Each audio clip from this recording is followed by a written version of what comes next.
उद्धव ठाकरेंकडून मुंबईमधल्या 36 जागांसाठी जोरदार मोर्चे बांधणी। 18 नेत्यांना दिली 36 विधानसभा मतदारसंघांची जबाबदारी। मतदारसंघाचं सर्वेक्षण करून हे नेते 25 ऑगस्टला उद्धव ठाकरेंना अहवाल सादर करणार असल्याची माहिती। जो सर्वात जास्त ओबीसींचे उमेदवार देणार त्यांना निवडून आणणार, नाहीतर सर्व जागा लढवणार, ओबीसी आंदोलक लक्ष्मण हाकेंचं वक्तव्य। काँग्रेस आमदार झिशान सिद्दीकींनी अजित पवारांच्या स्वागतासाठी लावले बॅनर। पूर्व द्रुतगती महामार्गावरती झिशान यांच्याकडून बॅनरबाजी।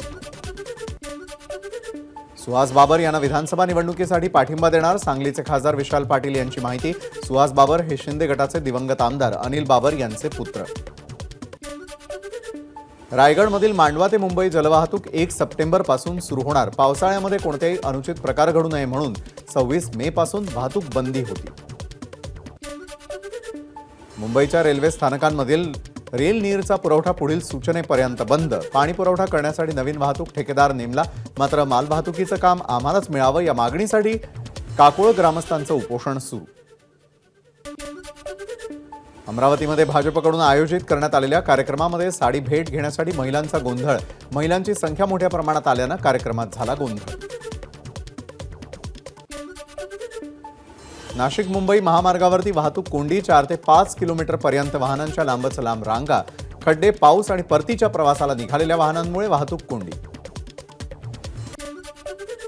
पोलीस ठाण्यातच जप्त केलेल्या 12.5 लाखांच्या मुद्देमालावर पोलीस शिपायाचाच डल्ला। अकोल्यामधील रामदासपेठ पोलीस ठाण्यातील धक्कादायक प्रकार, आरोपीवर गुन्हा दाखल। वायनाडमधील भूस्खलनाचं सीसीटीव्ही फुटेज समोर। अवघ्या काही सेकंदात दुकान आणि घरांच्या भिंती उद्ध्वस्त।